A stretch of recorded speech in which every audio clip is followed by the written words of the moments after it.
Selamat berjumpa, saudara. Selamat pagi dan selamat beribadah. Kita bersyukur kepada Allah. Kita telah dipelihara selama ini dengan sempurnanya dan kita dipertemukan pada hari yang Tuhan kuduskan ini. Karena itu, mari sebelum kita belajar firman-Nya, kita menyatu dalam doa. Kita berdoa. Bapa yang kami sembah dalam Kristus, sungguh kami mengucap syukur pertolongan-Mu yang sempurna, yang membawa kami sampai hari, pagi, dan minggu yang baru ini. Tuhan mempertemukan kami, supaya kami diberkati apa yang telah kami alami dan kami lakukan, dan Tuhan juga mempersiapkan kami memasuki hari, pagi, dan minggu yang baru dengan kebenaran firman-Mu. Izinkan kami membaca dan belajar firman-Mu, kiranya Roh-Mu yang kudus akan hadir dengan sempurnanya untuk mengurapi hamba-Mu yang berbicara, demikian juga memberkati anak-anak-Mu yang mendengar, sehingga kami satu dalam kesempurnaan kehendak Allah. Dalam nama Allah Bapa, Allah Putra, dan Roh Kudus. Amin. Shalom. Saudara, kita akan belajar firman Tuhan sebagaimana tertulis di dalam Injil Lukas pasal yang ke-9 ayat 22 sampai ayat yang ke-27. Saya ulang, Injil Lukas pasal yang ke-9 ayat 22 sampai 27. Saya akan membaca untuk saudara-saudara. Dan Yesus berkata, Anak manusia harus menanggung banyak penderitaan dan ditolak oleh tua-tua, imam-imam kepala, dan ahli-ahli Taurat, lalu dibunuh dan dibangkitkan pada hari yang ketiga.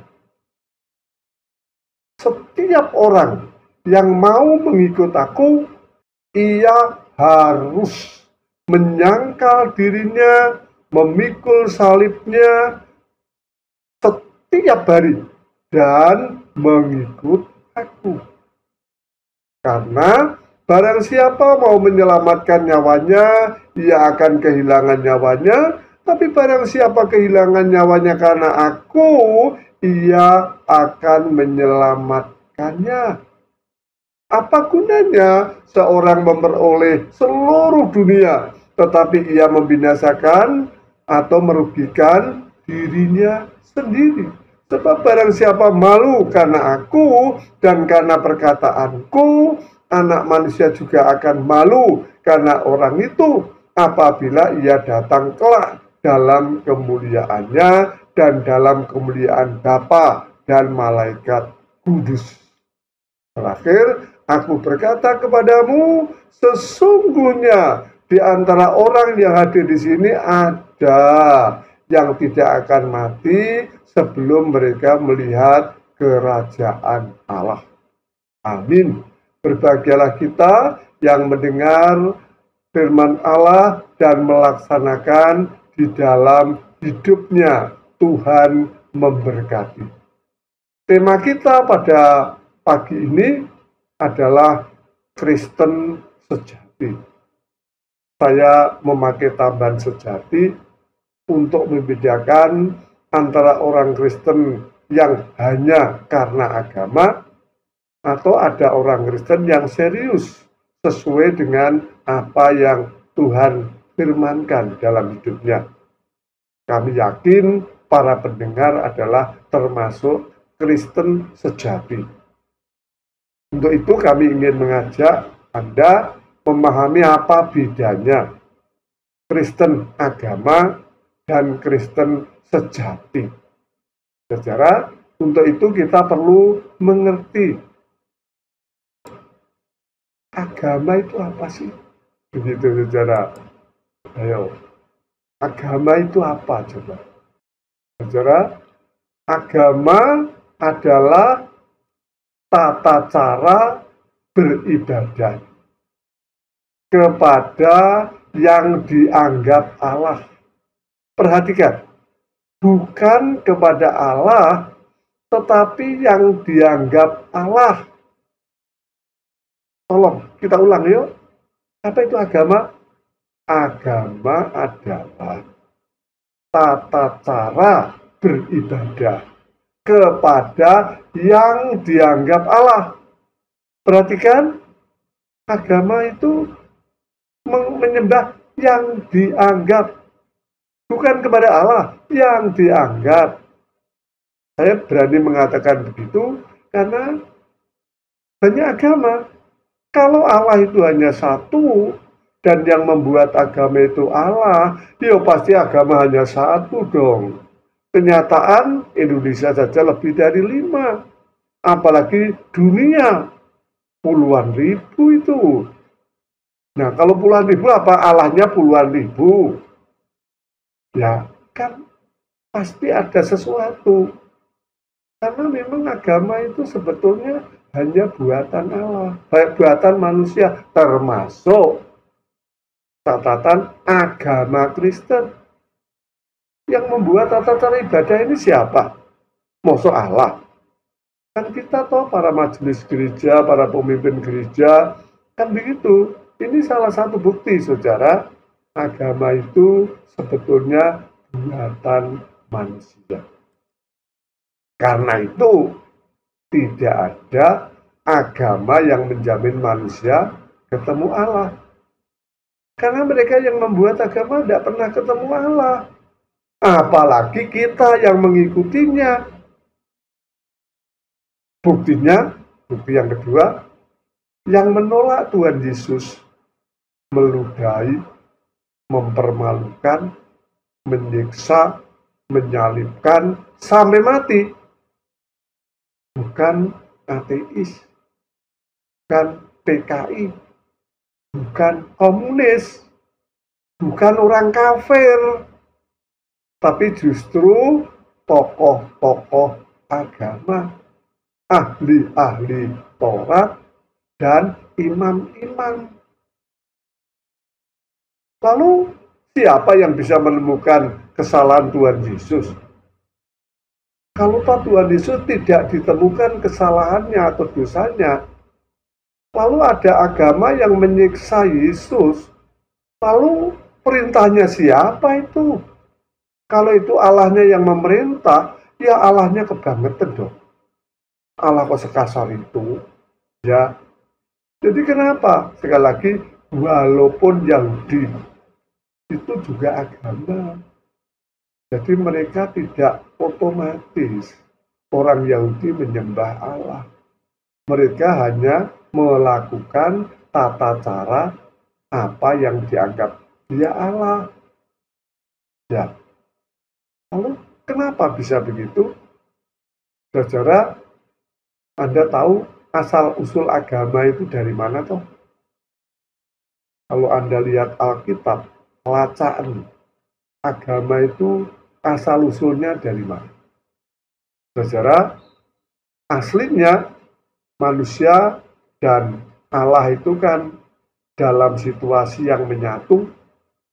Relasi manusia yang benar antara Allah dan manusia itu namanya Taman Eden. Nah, di sana Tuhan memang mengingatkan betapapun yang namanya relasi perlu dipelihara.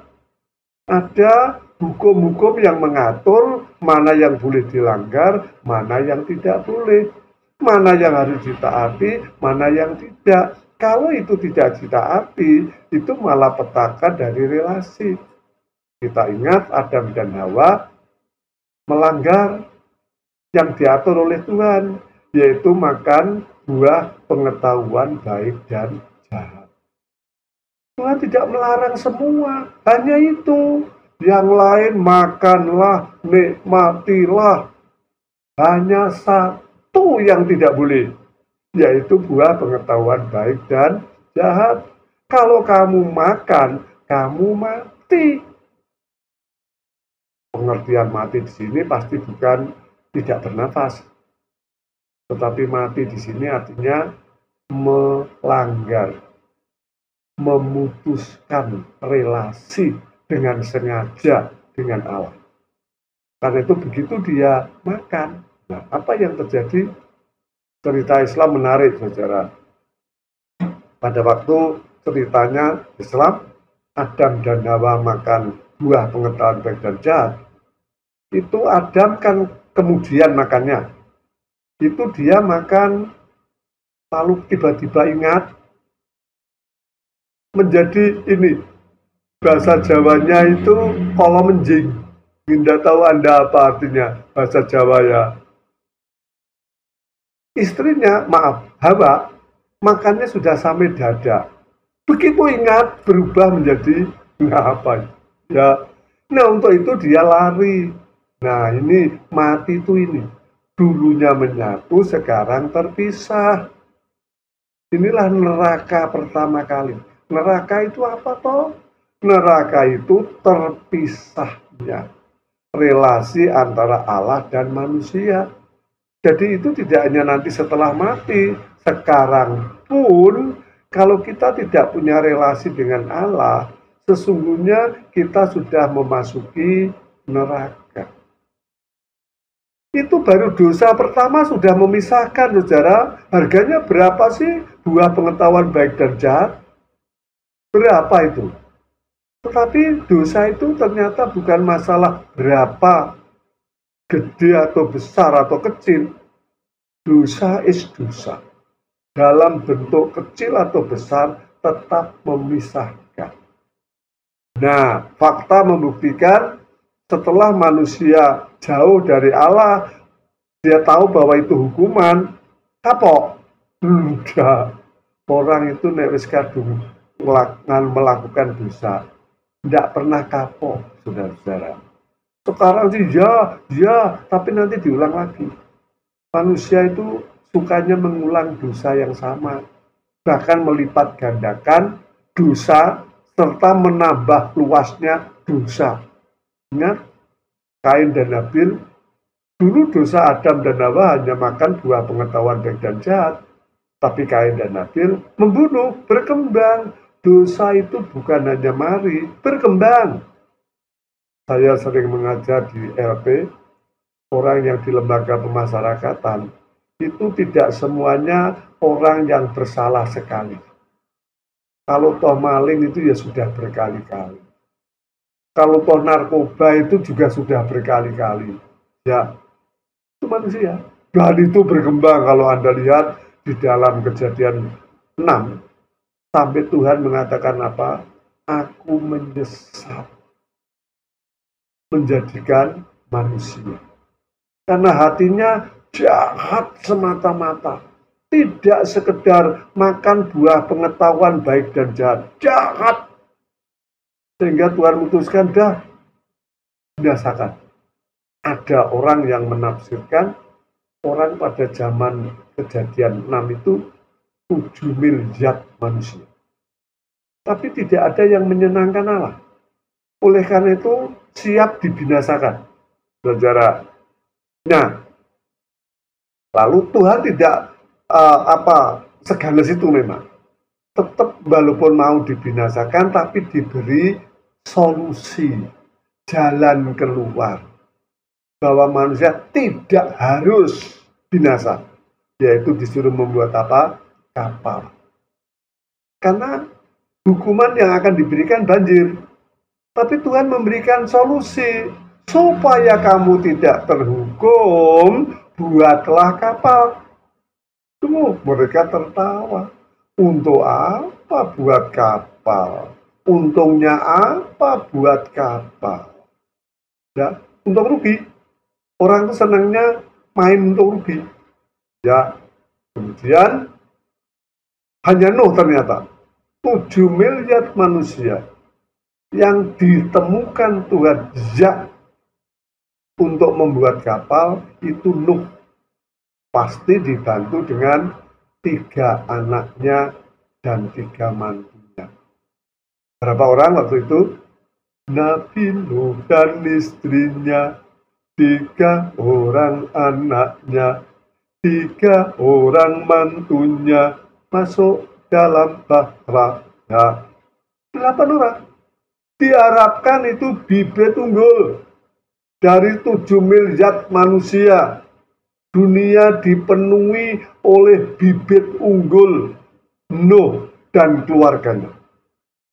Nah, setelah selesai banjir, Anda tahu berapa lama Tuhan memperingatkan atau memberikan solusi kepada manusia? 120 tahun. Diberikan solusi, kamu akan kebanjiran.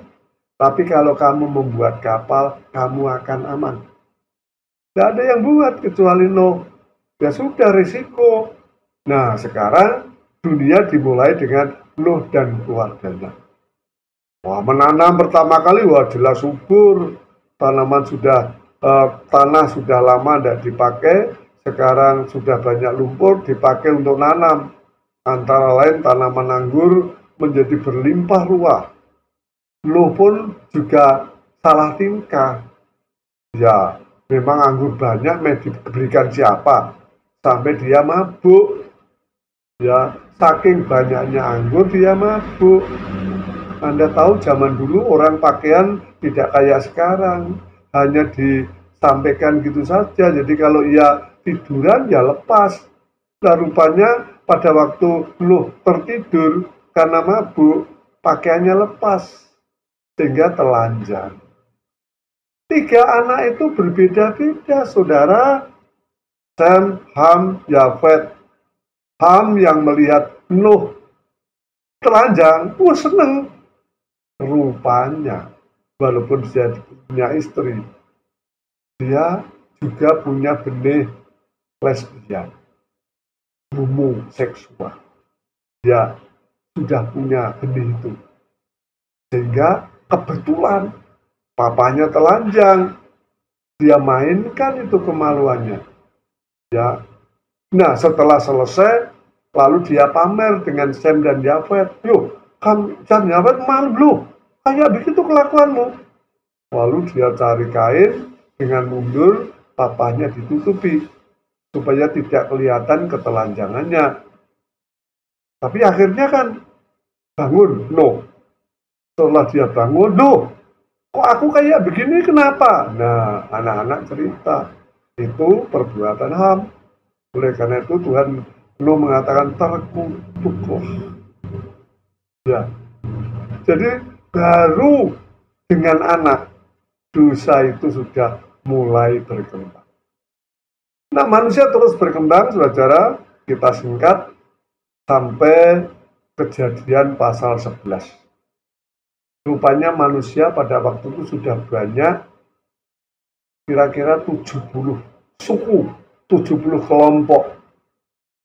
Nah, pada waktu sebelum Nuh, manusia itu makannya tanam-tanaman, biji-bijian, sayuran, buah.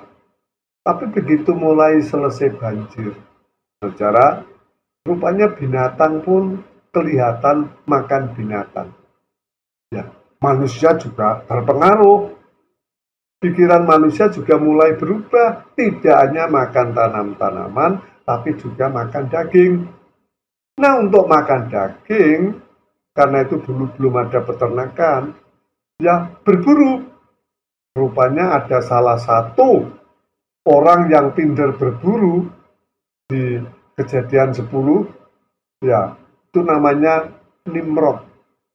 Nimrod itu orang yang gagah perkasa, artinya memang gagah perkasa. Dia pintar mencari binatang untuk dimakan. Sehingga dia begitu mendapat binatang, wah orang datang bersorak-sorak. Senang, karena ada daging. Ya. Nah, makin lama Nimrod diidolakan, didewakan, dirajakan. Karena kehebatannya, Nimrod diangkat menjadi raja. Mereka berada dalam ketaatan kepada Nimrod. Tapi bagaimana dengan orang-orang yang jauh dari tempatnya Nimrod? Membuat gambar patung. Nah, patung. Nah, oleh karena itu lalu, ya, patung Nimrod ini. Nah, sekarang perkembangannya, Nimrod menjadi terkenal. Ya. Setelah Nimrod terkenal, saudara, dia mengumpulkan orang. Cerita tentang banjir itu mesti diulang-ulang.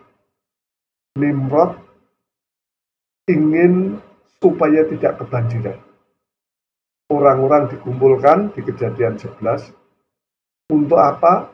Membangun kota dan menaranya, menara Babil, kota Babil, yang puncaknya sampai ke langit. Jadi dalam rangka apa?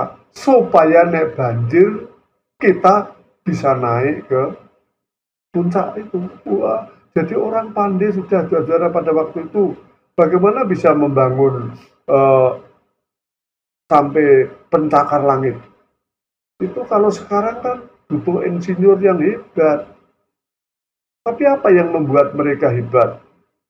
Mereka sehati, sebahasa, selogat. Ini penting, saudara. Orang itu kalau komunitasnya bisa sehati, sebahasa. Tuhan sendiri mengatakan semua yang direncanakan tidak terlaksana. Pasti. Nah, saudara, itu yang ngomong Tuhan. Di Kejadian 11 ayat yang ke-6. Ya. Nah, tapi mereka sehati sejiwa untuk melawan Allah, tidak membiarkan Allah hadir atau menjadi tempat untuk bertanya, tidak. Itu justru kompensasi karena banjir. Dia ingin nantang Tuhan, banjiro saiki aku mau membangun menara setinggi langit. Mana ada banjir setinggi langit, kan begitu. Oleh karena itu Tuhan melihat itu hati manusia, loh itu ya. Akhirnya Tuhan mendekati mereka. Wah, mulai sekarang karena mereka satu bahasa, satu hati, satu jiwa, apapun yang mereka lakukan tidak ada yang tidak terlaksana. Tapi karena rencananya itu tidak untuk menyembah Allah, tapi melawan Allah, Tuhan datang untuk mengacau balokan. Ya, mengacau balokan. Sehingga mereka tersebar kemana-mana, tercerai-berai. Mereka menjadi tercerai-berai makin jauh. Tapi idola Nimrod masih menyala. Oleh karena itu lalu mereka membuat tata cara bagaimana menghormati Nimrod. Lalu Nimrod diangkat begitu rupa menjadi dewa matahari. Seperti matahari yang bersinar gitu loh. Dan dewa matahari itu Nimrod. Sehingga patung-patung Nimrod di mana-mana mereka menyembah Nimrod. Hebat kan? Ini yang saya maksud permulaan agama itu di sini. Tata cara beribadah kepada yang dianggap Allah. Waktu itu yang dianggap Allah Nimrod. Nah, sekarang Nimrod kan juga bisa mati. Tapi dia punya istri. Istrinya perempuan, namanya Asyera. Nah, karena Nimrod mati, Asyera menggantikan kedudukannya karena laki dan perempuan itu rupanya lebih menyenangkan begitu. Dia dianggap Dewi Bulan. Dewi Bulan itu terang, tidak panas, tidak menyengat, menyenangkan. Oh, itu lebih menarik. Dewi Bulan ini, istrinya Nimrod, itu ternyata punya pengaruh yang lebih besar. Ya, mereka menyembahnya waktu malam. Nah, karena Dewa Bulan, siang ada kelihatan. Nah, istri Nimrod juga mikir, lalu anakku itu anaknya yang namanya Tamos.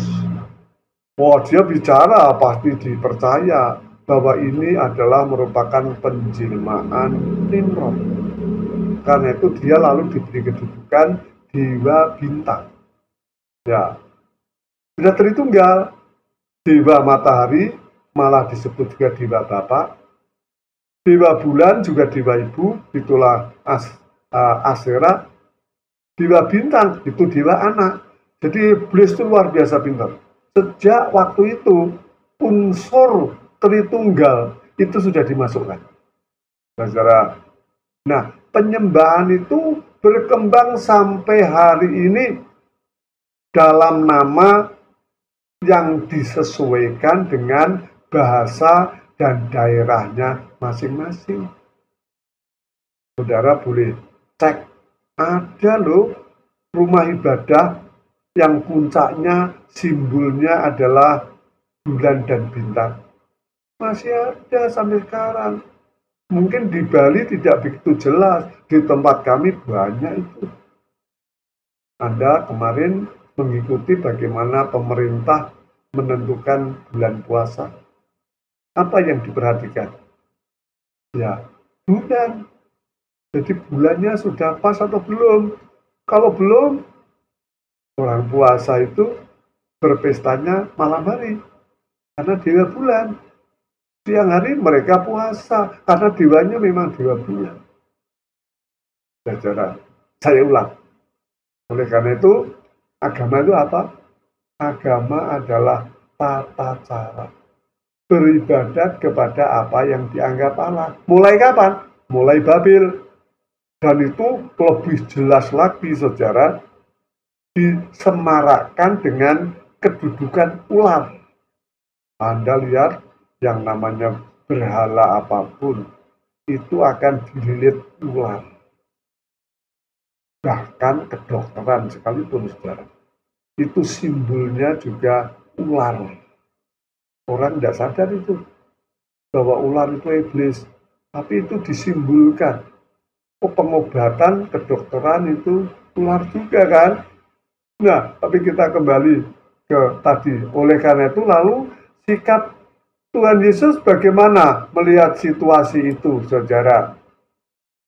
Sekarang Tuhan Yesus tahu pada waktu itu bahwa agama Yahudi pun sudah masuk ke penyembahan berhala. Oleh karena itu Yesus bertanya kepada muridnya, menurut kamu siapa aku? Itu dalam rangka memperbaiki iman mereka. Kalau orang menyembah itu sudah benar, kalau agama itu sudah benar, ya untuk apa Yesus harus datang ke dunia? Karena memang tidak ada agama yang menjamin orang masuk surga, sehingga betapapun menderitanya, Yesus dengan cara manusia datang ke manusia dengan bahasa manusia. Lalu betapapun juga tidak memaksa. Menurut kamu, siapakah aku ini? Petrus menjawab, Mesias dari Allah. Nah, itu memang yang benar. Nah, apakah saya dan Anda juga seperti itu? Mengakui bahwa Yesus adalah Mesias Allah, saudara. Nah, kalau memang ya, mari kita buktikan, saudara. Apa buktinya? Ya, Tuhan Yesus mengatakan itu yang kemudian disebut Kristen. Kristen itu apa toh? Nah, kita harus mulai dulu. Kristen itu apa toh? Ya, kita harus tahu dulu. Jangan-jangan kita malah nggak ngerti Kristen itu apa. Kristen itu bukan Kristus, tetapi hidup persis seperti Kristus. Ya, jadi bukan agama. Yesus tidak membuat agama. Tapi kalau kita hidup seperti dia, itulah Kristen. Kalau tidak, ya tidak bisa. Ya. Nah, lalu bagaimana caranya supaya kita hidup secara Kristen? Ya, saudara, kata Yesus sendiri menjelaskan kepada mereka, akulah jalan dan kebenaran dan hidup. Tidak ada seorang pun yang datang kepada Bapa kalau tidak melalui aku. Ini bukan liturgi. saudara. Ini cara Allah menyelamatkan saya dan Anda dengan kehadirannya yang memang tidak ada duanya. Tuhan tidak membuat agama, tetapi Tuhan mengembalikan relasi kita dengan Allah. Surga itu masalah relasi, bukan masalah tempat. Nah, begitu besar Allah mengasihi dunia ini, sehingga dikaruniakan anaknya yang tunggal, supaya siapa yang percaya tidak binasa, melainkan beroleh hidup yang kekal. Jadi dia membangun relasi. Nanti di Yohanes 1 ayat 14 dikatakan bahwa siapa yang percaya kepadanya disebut anak-anak Allah. Relasi. Kalau kita, Allah Bapak kita anaknya, apapun yang dia punya, kita punya dong. Ya. Yesus membangun relasi pribadi antar pribadi kita dengan Allah. Nah, sekarang lalu caranya gimana? Ayat tadi mengingatkan kita, kalau kamu mengakui saya, menerima saya, ya kamu harus menyangkal diri. Memikul salibnya, mengikut aku. Karena caramu, amalmu tidak bisa menyelamatkan. Yang bisa menyelamatkan hanya Tuhan Yesus. Nah, kalau kamu memang menerima saya sebagai Tuhan Yesus, caranya menyangkal diri, memikul salib setiap hari. Dan bagaimana menyangkal diri? Ya, sekarang bukan apa mauku. Mulai hari ini apa maunya. Betapapun kita tertuntut mati, kalau memang itu maunya Allah, ya kenapa ditolak? Ya, menyangkal diri. Kalau Anda masih berdosa, itu bukan kelemahan. Itu Anda belum menyangkal diri. Kalau Anda menyangkal diri, ya tidak perlu berdosa. Ya, apa kok kelemahan? Saudara, katakan orang berzina. Loh, orang berzina itu harus atau enggak? Kan bisa enggak, bisa iya kan? Jadi daripada ya, kenapa tidak? Kenapa bukan tidak? Mestinya kan bisa. Mencuri itu kan juga netral. Anda mau mencuri atau tidak, itu hak Anda kan. Jadi mestinya bisa. Kenapa tidak bisa? Ya, absen, tidak ibadah. Loh, itu kehendak Allah, takdir. Ya enggak, itu ya kehendak kita. Tuhan mengatakan 6 hari kamu bekerja, hari ke-7 milikku. Pak, maaf saya tidak datang. Nah terus ngantuk loh. Nah, sudah ngantuk ya harus ditata dong. Itu hari Tuhan kan 24 jam. Kalau toh misalnya jam 6 tidak bisa, kenapa tidak jam 9 cari gereja yang jam 12 atau yang jam 5? Itu kan hanya alasan yang tidak menyangkal diri. Saudara, Yesus menjadi manusia sejati untuk membuktikan bahwa sesungguhnya manusia loh bisa taat kepada Allah. Itu dia membuktikan bisa. Memang harganya mahal karena menyangkal diri, dibunuh pun oke. Tuhan mengatakan jangan kehendakku Bapa, tetapi kehendakmu yang ya, menyangkal diri itu namanya. Itu contohnya. Dan memikul salib. Artinya siap menanggung tanggung jawab apapun sebagai orang Kristen dalam rangka pelayanan. Apapun beratnya. Secara saya waktu Kristen muda sudah mau dibunuh 4 kali. Saya dulu guru SMP SMA, Masai Kudus. Tapi akhirnya saya diproses menjadi pelayanan di Babalan. Itu 15 kilo dari Kudus ke arah timur. Saya ditaruh di sana. Waktu itu saya melayani di satu posnya yang namanya Prawoto. Saya ingat Desember tahun 80. saya melayani Natal di Prawo. Saudara, ketika saya mulai khotbah, orang kampung datang semua. Ya, membawa bambu runcing, ditaruh di depan saya. Wah, saya sudah merasa wah aku mau dibunuh. Bawa batu sudah mulai dilemparkan ke genting. Waduh, waktu itu saya sebetulnya banyak orang, tapi karena ada peristiwa itu, teman-teman saya lari. Saya sendiri.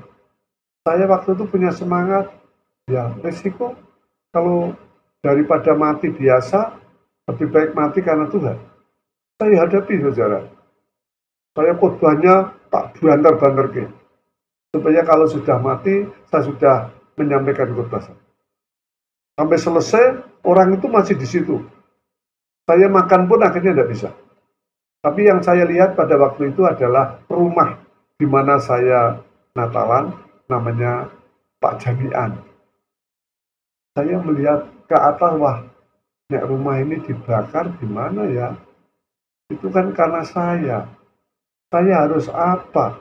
Saya berdoa, Tuhan, saya harus apa? Nek rumah ini dibakar bagaimana? Pak Jamian orang yang tidak punya. Rasanya Tuhan ngomong dengan saya ke kepala desa. Oke ya Tuhan, siap.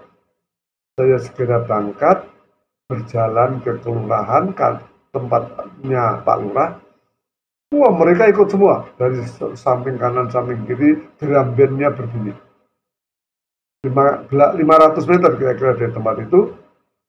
Lalu begitu sampai, wah ternyata di kelurahan sudah banyak orang. Saya merasa waktu aku mau dibunuh. Begitu saya masuk, kepala desanya keluar dengan tangan yang bergetar. Pak David, iya Pak, sudah pulang. Loh, kenapa pulang Pak?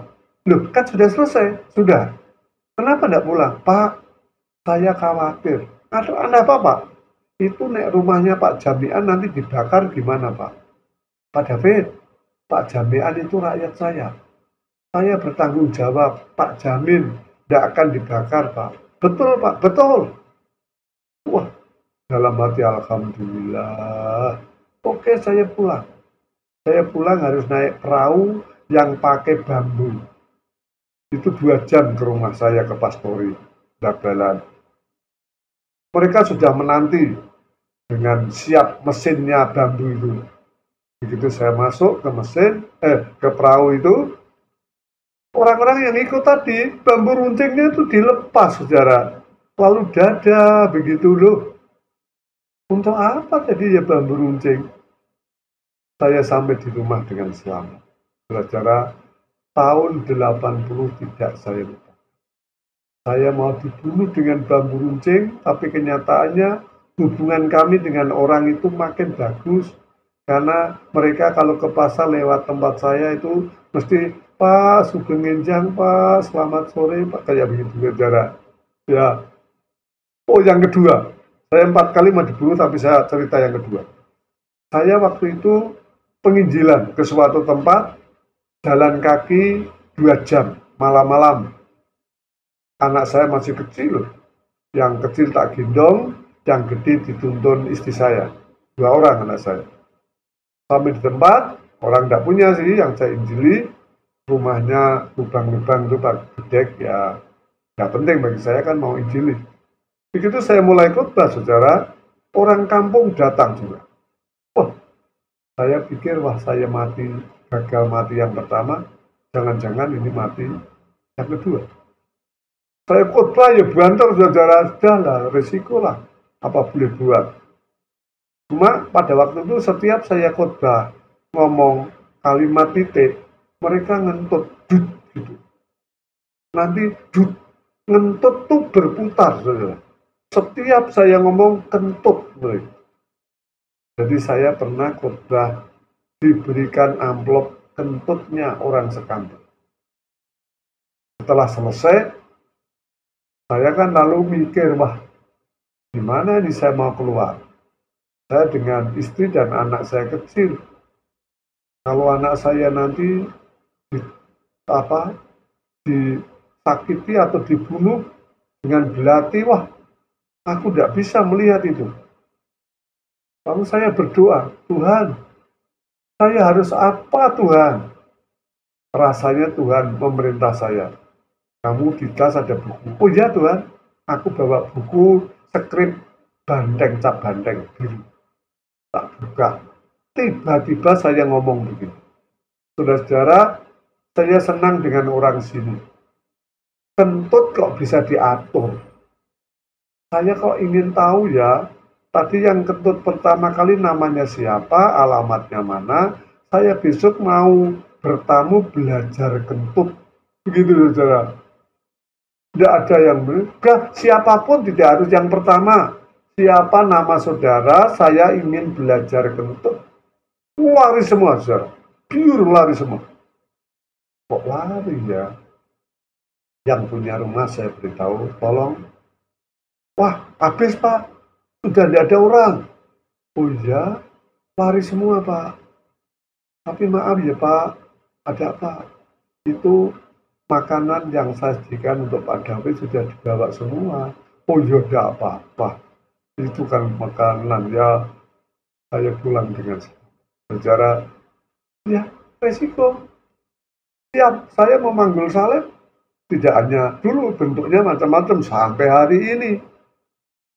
Tuhan pasti memberikan itu.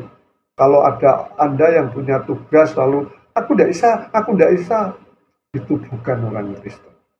Orang Kristen itu bukan mengatakan aku tidak bisa, aku minta tugas. Tugas yang selesai, bilang lagi, tugas apa lagi begitu. Kalau aku itu tidak bisa, pulang minggu tidak bisa ngomong, ini tidak bisa nyanyi, lah isamu apa? Ya, saya tuh sering melihat orang Kristen, katanya kalau disuruh mengajar sekolah minggu itu tidak bisa. Kalau disalahin dari, tapi kalau menceritakan kejelekan orang lain dari barat sampai timur itu tidak habis-habis. Itu salib atau apa? Tidak hanya itu mengikut, aku jangan mengikut pendetanya, jangan mengikut majelisnya, mengikut Yesus. Sehingga kita kok perlu nyanyi ya, belajar orang Kristen itu bagaimana? Hidupku bukannya aku lagi, tapi Yesus dalamku. Hidupku bukannya aku lagi, tapi Yesus dalamku. Yesus hidup, Yesus hidup dalamku. Hidupku bukannya aku lagi, tapi Yesus dalamku. Apa bisa? Bisa. Seharusnya memang bisa. Masalahnya mau atau tidak mau. Tuhan Yesus menjadi manusia sejati bisa. Bahkan Roh Kudus siap untuk menolong saya dan Anda. Saudara, jangan mengatakan orang Kristen lemah. Saudara, orang Kristen itu punya Roh Kudus kok lemah ya. Tidak ada orang Kristen lemah ya. Justru mari kita secara menyangkal diri itu gimana? Kita mau melepaskan atau tidak mempergunakan hak kita karena kita memilih untuk mengutamakan Tuhan Yesus. Bukan menyangkal diri. Demikian juga memikul salib. Artinya siap menanggung tanggung jawab apapun beban yang diberikan kepada kita. Jangan rebutan emoh, rebutan siap. Saudara, saya dulu tidak Kristen. Saya dulu orang yang fanatik. Ya, saya dulu tidurnya di masjid. Karena tidur di masjid itu mendapat pahala. Sejak kecil saya puasa Senin Kemis. Walaupun orang tua saya marah. Waktu itu ibu saya marah. Kamu itu jelek. Kamu itu hitam. Kamu itu kurus. Puasa terus tambah jelek. Saya waktu itu tidak peduli. Kalau saya puasa untuk Tuhan. Ya. Nah itu berlangsung sampai saya sunat. Saya sunat umur 13 tahun. Waktu itu saya kataman juga, belajar ngaji. Nah, kalau zaman dulu saya umur 13 itu berarti tahun 63. Ya. Kalau sunat tuh kan dukun sunat, enggak di rumah sakit. Jadi kataman dulu, lalu banyak orang diundang. Nah, lalu dukun sunat datang. Waktu itu saya ingat saya dipangku oleh bapak saya, mata saya ditutup, lalu dukun sunat main. Begitu dukun sunat main, saudara, orang-orang yang berdiri langsung memberikan selawat. Allahumma sholli ala Muhammad ya Rabbi sholli alaihi wasallim. Loh, otak saya tiba-tiba main, saudara. Allah itu Allah, sholli itu selamat, Muhammad itu ya Muhammad, Robbi itu keluarga, sholli selamat, Muhammad. Jadi artinya Tuhan selamatkan Muhammad dan selamatkan keluarganya. Loh, yang sunat aku. Namaku David Srianto. Kenapa yang disebut kok Muhammad? Nah, aku dapat apa? Waktu itu saya sudah mulai begitu. Wah, lah kalau Muhammad kami doakan, berarti Muhammad belum selamat. Lah kalau dia belum selamat, bagaimana saya? Jadi begitu sunat itu pikiran saya bergula. Terus setiap hari, walaupun saya masih di masjid. Ibu saya meninggal. Ibu saya wanita, namanya Sutira. Pada waktu meninggal, diangkat ke kubur. Ya, kalau orang mengikuti ya sama. Allahumma sholli. Ibu saya Sutira. Kenapa yang didoakan Muhammad? Nah, saudara, saya membuktikan. Tidak ada juru selamat lain kecuali Tuhan Yesus Kristus. Jadi, kenapa kita tidak mengikutinya dia? Ya. Lalu setelah itu semangat saya luar biasa. Saya menjadi Kristen pertama kali tahun 67. Januari 67. Januari 67.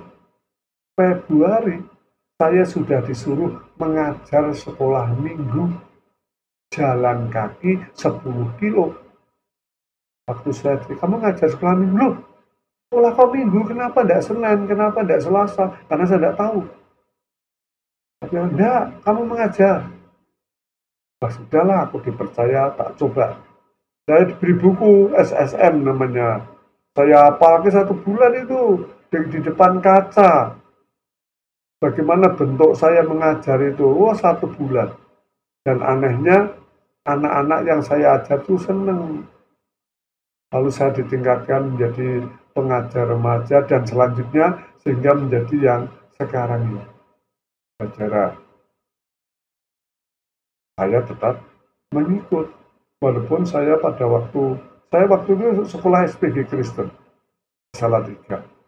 Jadi saya sudah mengajar sekolah minggu itu di Salatiga. Tapi kalau pulang ya masih ke masjid saya.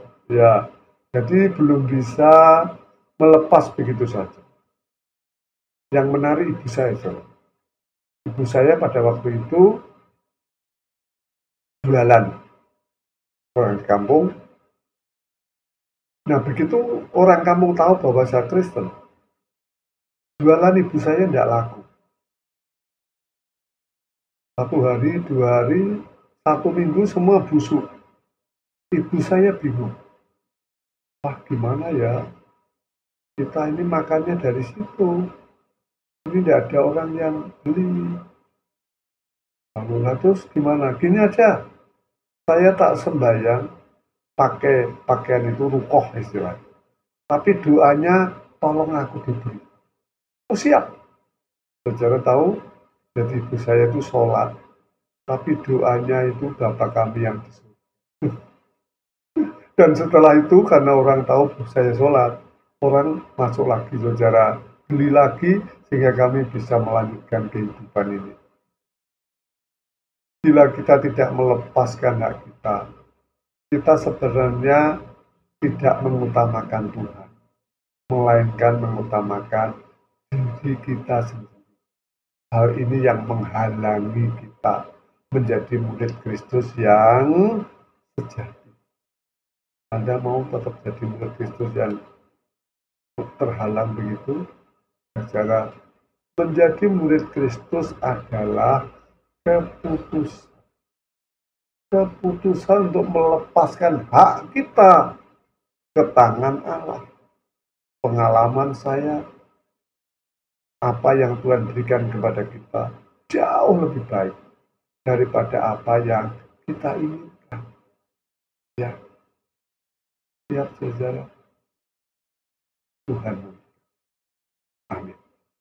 Mari kita berdoa. Bapa, kami bersyukur Tuhan memilih kami untuk menjadi anak-Mu, murid-Mu, pilihan-Mu sebagai orang Kristen. Tuhan ampuni kami jikalau sampai hari ini kami masih sembrono dengan apa yang Tuhan berikan. Mampukan hari ini pula kami memulai kehidupan berdasarkan menyangkal diri, memikul salib, mengikutimu dalam berbagai dasar kehidupan kami. Dalam nama Yesus kami berdoa. Amin. Tuhan memberkati.